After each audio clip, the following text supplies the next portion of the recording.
नमस्कार। 9 बज चुके हैं, यानी दिन की सभी बड़ी खबरें। और योगी राज में जो करप्शन पर बुलडोजर चल रहा है, मगर पूर्व मुख्यमंत्री और समाजवादी पार्टी के अध्यक्ष अखिलेश यादव को माफिया पर हो रही इस कार्रवाई से उनका दर्द छलका है। अखिलेश यादव ने काली कमाई से बनाई गई अवैध संपत्तियों पर हो रही कार्रवाई का जो सरकार दावा कर रही है उस पर सवाल उठाया है। पूछा है कि किसी के पुश्तैनी घरों को बुलडोज करना, उस पर बुलडोजर चलाना क्या सही है? अखिलेश ने कहा है कि ऐसे तो लाखों लोग बेघर हो जाएंगे। अखिलेश यही नहीं रुके, उन्होंने कहा कि क्या मुख्यमंत्री आवास का नक्शा भी पास है क्या? जिन लोगों के पुश्तैनी घर मकान हैं उन पे भी बुलडोजर चला रही है। और हमसे ज़्यादा कौन अच्छा समझेगा सरकार को? हमारा अपना घर, मुझे अपने आप खुद एफिडेविट देना पड़ा कि हम घर नहीं बनवा सकते। तो सरकार जो कर रही है, सरकार को ये सोचना चाहिए कि पुश्तैनी घर मकानों पे अगर बुलडोजर चलेंगे तो देश में न जाने कितने ऐसे घर हैं जिनके नक्शे पास नहीं हैं। और सरकार अपना भी तो देख। और बीजेपी ने अखिलेश पर पलटवार किया है। माफिया पर कार्रवाई हो रही है तो अखिलेश को दर्द क्यों हो रहा है, पूछा है कैबिनेट मंत्री और यूपी सरकार के प्रवक्ता सिद्धार्थनाथ सिंह ने। कहा कि अखिलेश राज में माफिया फले फूले, लेकिन उन पर लगाम लगाने का काम अब योगी सरकार कर रही है। जो लोगों पे आपराधिक छवि के लोग हैं, जिन्होंने कब्जा किया, अवैध है, नक्शा पास नहीं करा, उनको लगती है वो पुश्तैनी है। जब भी तो आप संरक्षण दे रहे थे इन अपराधियों को, और इसीलिए आपको कहा जा रहा था कि आपके यहाँ गुंडा राज चल रहा है। हम उन गुंडों के ऊपर तो ही कार्रवाई कर रहे हैं योगी सरकार। हम ही लोग तो उनके ऊपर जो अवैध हैं, जिसके नक्शे नहीं हैं, जिस पे कब्जा किया है, उनको हम वापस लेके लोगों के बीच में ले जा रहे हैं। जिनके ऊपर उन्होंने बुलडोजर चलाया, आज उनके ऊपर बुलडोजर चल रहा है। ये योगी राज्य का जो कार्य है उसकी सभी सराहना कर रहे हैं। और योगी सरकार इस सबके बीच ऑपरेशन बाहुबली जारी है सरकार का। आज प्रशासन ने अतीक अहमद को बड़ी चोट दी है और उसके 11 बैंक खाते सीज कर दिए। इससे पहले अतीक की करीब 300 करोड़ की संपत्ति कुर्क हो चुकी है। योगी सरकार में माफिया और बाहुबली अतीक अहमद के खिलाफ लगातार एक्शन जारी है। प्रयागराज जिला प्रशासन ने पूर्व सांसद अतीक अहमद को एक और बड़ी आर्थिक चोट दी है। करोड़ों की संपत्ति कुर्क होने के बाद अब अतीक अहमद के 11 बैंक खातों को भी सीज किया गया। डीएम के आदेश पर पुलिस ने अलग अलग बैंकों के 11 बैंक खातों को सीज कराया। अतीक के इन बैंक खातों में 1 करोड़ से ज्यादा की धनराशि जमा है। कैंट थाने में दर्ज गैंगस्टर एक्ट के तहत ये कार्रवाई की गई। पुलिस ने बैंकों को पत्र भेजकर खातों में पड़ी रकम को सीज कराया। अतीक के प्रयागराज में 7, नई दिल्ली में 2, बलरामपुर में 2 और दिल्ली में संसद भवन की एसबीआई शाखा के साथ ही लखनऊ सचिवालय के 11 बैंक खातों को पहले ही कुर्क किया जा चुका है। अतीक उसके परिवार पर लगातार प्रशासन का शिकंजा कसता जा रहा है। अब तक उसकी करोड़ों की संपत्ति जब्त होने के साथ ही कई अवैध निर्माण पर सरकारी बुलडोजर चल चुका है। माफिया अतीक के जो बैंक के खाते हैं, जो अपराध से अर्जित उनकी कुछ प्रॉपर्टीज़ थी, उसकी भी निशानदेही की गई है। निशानदेही करके उसको डीएम साहब के पास कुर्क करने के लिए, आदेश निर्गत करने के लिए भेजा गया था। डीएम के आदेश के उपरांत इस संपत्ति को कुर्क कर लिया गया है।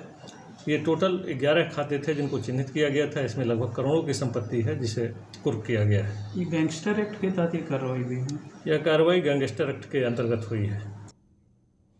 और गोंडा में भी कार्रवाई हुई है। मनकापुर कोतवाली इलाके में गैंगस्टर के एक्ट के तहत ही बड़ी कार्रवाई की गई है। यहां के भिटौरा गांव के प्रधान और गौ तस्कर के खिलाफ डीएम के आदेश पर गैंगस्टर की कार्रवाई की गई है। हिस्ट्री शीटर और गौ तस्कर नंद किशोर बरवार के खिलाफ मनकापुर कोतवाली और दूसरे थानों में 17 आपराधिक मुकदमे दर्ज हैं, जिनमें पशु क्रूरता अधिनियम, आर्म्स एक्ट और तमाम आपराधिक मामले शामिल हैं। डीएम के आदेश पर आज धारा 14/1 के तहत मनकापुर एसडीएम और सीईओ की अगुवाई में पुलिस और प्रशासनिक टीम ने कुर्की की कार्रवाई की और इलाके में बाकायदा डुगडुगी बजाकर मुनादी कराया और नंदकिशोर बरवार के खिलाफ ये कार्रवाई की। अवैध तरीके से अर्जित की गई 8 करोड़ रुपए से ज्यादा की संपत्ति भी कुर्क कर ली गई। हिस्ट्री शीटर अपराधी नंदकिशोर बरुआर के विरुद्ध धारा 14(1) के अंतर्गत गैंगस्टर एक्ट में कार्रवाई की गई है, जिसमें उसकी 8 करोड़ से ज़्यादा की संपत्तियों की कुर्की की कार्रवाई वहाँ के उप जिला मजिस्ट्रेट और क्षेत्राधिकारी मनकापुर के द्वारा टीम के सहयोग से करी गई है। यूपी में होने जा रहे 7 सीटों के उपचुनाव को लेकर सभी पार्टियों ने पूरी ताकत झोंक दी है। विपक्षी पार्टियों ने अपने स्टार प्रचारक मैदान में उतारे हैं, तो बीजेपी की कमान खुद मुख्यमंत्री योगी आदित्यनाथ ने संभाल रखी है। सीएम ने आज बांगरमऊ और घाटमपुर में हुंकार भरी।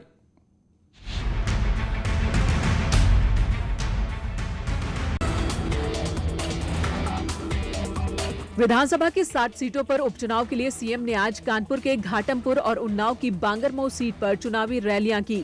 घाटमपुर की रैली में योगी ने विपक्षी दलों पर हमला करते हुए कहा कि तीनों दल केवल जाति की राजनीति करते हैं। राम मंदिर और धारा 370 का जिक्र करते हुए सीएम ने कहा कि बीजेपी वो पार्टी है जो वादा खिलाफी नहीं करती। अपराध और अपराधियों के साथ किसी प्रकार का कोई भी मान मनोबल नहीं होना चाहिए, कोई समझौता इनके साथ नहीं होना चाहिए।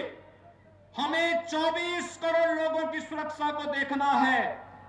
5 अगस्त 2020 को अयोध्या में से राम जन्मभूमि के भव्य मंदिर का शिलान्यास और शुभारंभ कार्य का शुभारंभ भी प्रधानमंत्री मोदी जी के कर कमलों से संपन्न हो चुका है।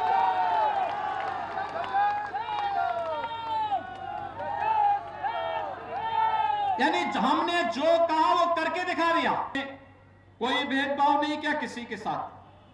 30 लाख लोगों को 3 वर्ष में आवास दिए, 2 करोड़ 61 लाख लोगों को एक शौचालय उपलब्ध करवाए गए, 1 करोड़ 24 लाख परिवारों को निःशुल्क विद्युत के कनेक्शन उपलब्ध करवाए गए, 46 लाख लोगों को रसोई गैस के निःशुल्क कनेक्शन उपलब्ध करवाए गए।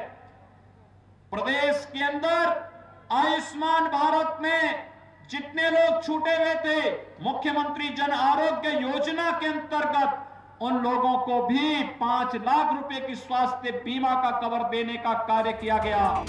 बांगरमऊ में बीजेपी उम्मीदवार श्रीकांत कटियार के समर्थन में रैली करते हुए योगी ने फिर से विपक्षी दलों को निशाने पर लिया और कहा कि एसपी, बीएसपी और कांग्रेस के लिए परिवार ही पार्टी है।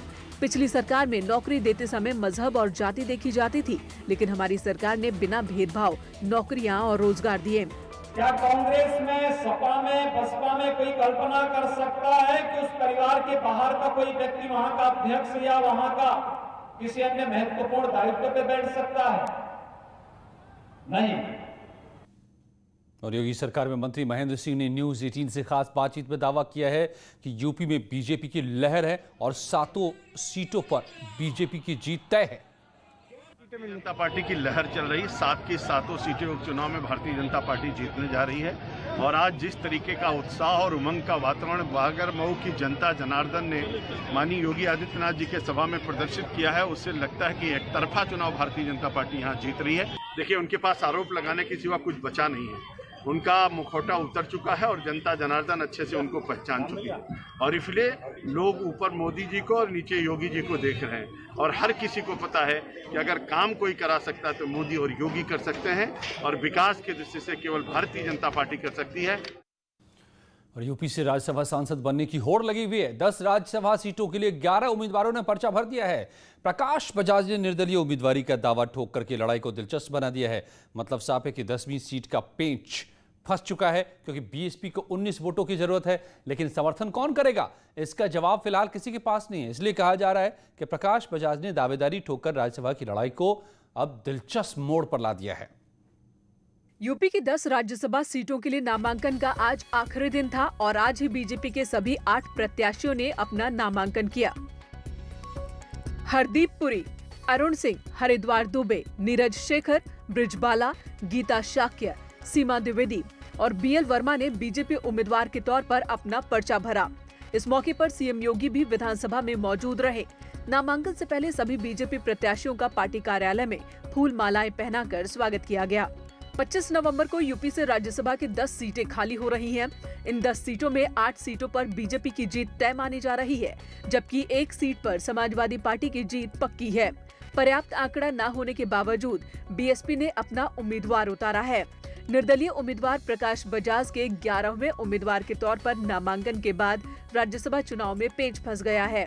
किसी एक प्रत्याशी के नामांकन न वापस लेने पर राज्यसभा के लिए चुनाव होगा। आत्मनिर्भर भारत की ओर आज यूपी ने एक कदम और बढ़ा दिया। पीएम मोदी ने वाराणसी, लखनऊ और आगरा के स्वनिधि योजना के लाभार्थियों से बात की। पहली बार वेंडर प्रधानमंत्री से बात करके बेहद खुश नजर आए।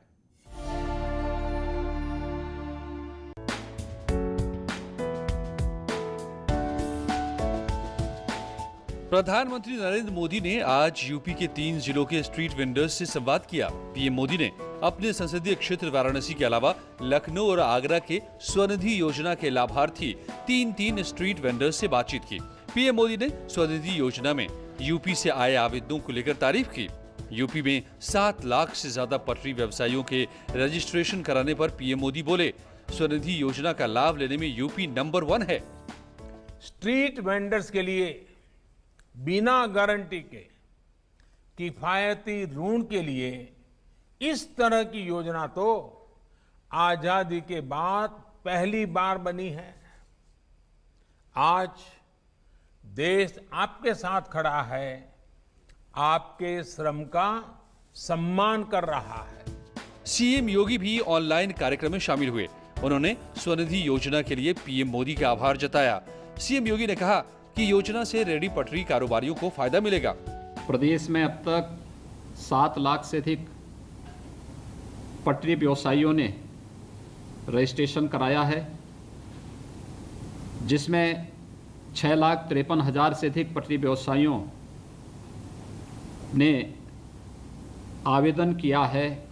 पीएम स्वनिधि योजना के अंतर्गत 3,70,000 से अधिक पटरी व्यवसायियों के ऋण स्वीकृत हुए हैं। दरअसल इस योजना के कई फायदे हैं। इसमें रेहड़ी पटरी वाले दुकानदारों को छोटी राशि का कर्ज मिलता है। छोटे दुकानदारों को आत्मनिर्भर बनाने की कोशिश होती है। सस्ते ब्याज दर पर लोन दिया जाता है। अधिकतम 10,000 रुपए तक का लोन मिलता है। काफी आसान शर्तों पर लोन दिया जाता है। लोन के लिए किसी गारंटी की जरूरत नहीं होती। फल, सब्जी, लॉन्ड्री, सैलून, पान दुकानदार लोन ले सकते हैं। समय से भुगतान करने पर ब्याज में छूट भी मिलती है। कुल मिलाकर ये योजना छोटे दुकानदारों को भी आत्मनिर्भर बनाने में काफी मददगार साबित होती है। Bureau report, news 18। लौटते हैं कुछ ही पलों में दिन की और बड़ी खबरों के साथ, लेकिन आपको ये भी बताते चलें कि आपका पसंदीदा news channel news 18 Uttar Pradesh Uttarakhand अब देखिए टाटा स्काई के channel number. Welcome back. Lucknow में आयोजित न्यूज़ 18 के स्वास्थ्य चर्चा कार्यक्रम में सूबे के स्वास्थ्य मंत्री जयप्रताप सिंह ने कहा कि कोरोना हमारे लिए एक चैलेंज रहा और हमने टीम वर्क से काम किया। यही वजह है कि हम कोरोना पर काबू पाने में काफ़ी हद तक कामयाब रहे हैं। इसके साथ ही स्वास्थ्य मंत्री ने डॉक्टरों और स्वास्थ्य कर्मियों को धन्यवाद भी दिया। उन्होंने ये भी कहा अगले साल मार्च तक कोरोना वैक्सीन आने की उम्मीद है। तब तक 2 गज की दूरी और मास्क पहनना और हाथ धोते रहना जरूरी है। उन्होंने ऐलान किया कि सभी देशवासियों को कोरोना की वैक्सीन मुफ्त में मिलेगी। पीपीपी मॉडल पर अस्पताल बनाने में तेजी लाने की भी बात उन्होंने कही। प्रदेश में बढ़ रहे कैंसर मरीजों के बेहतर इलाज की व्यवस्था करने के लिए की भी बात कही कि हम लोग एक्सपेक्ट कर रहे हैं कि मार्च 21 तक इसकी आने की संभावना है, जिसमें एक निश्चित संख्या पूरे देश के लिए फर्स्ट ट्रायल में वो आ जाएगा। सीरम इंडिया के द्वारा जो प्रोडक्शन होगा, प्लस अगर हमको बाहर से भी कहीं से अगर मिलता है विच इज़ WHO और ICMR से प्रमाणित होता है, तो वो भी हम लोग बाद में खरीदेंगे। वैक्सीन विल बी फ्री, क्योंकि इसका भी एक आजकल चलता है इसमें कि भाई वैक्सीन कोई प्रदेश चुनाव में जा रहा है या कहीं कुछ बात होती है तो वो कहते हैं सब हम वैक्सीन दिलवा देंगे, हम अपने खरीद के दे देंगे और अपने आप को आगे बढ़ाने के लिए। मगर ऐसे कोई बात नहीं है। प्रधानमंत्री का इंडिकेशन पहले से था, vaccine will be free for the whole of the country. तो ये थी दिन भर की बड़ी खबरें, लेकिन कुछ ही पलों में जारी है यहाँ खबरों का सिलसिला।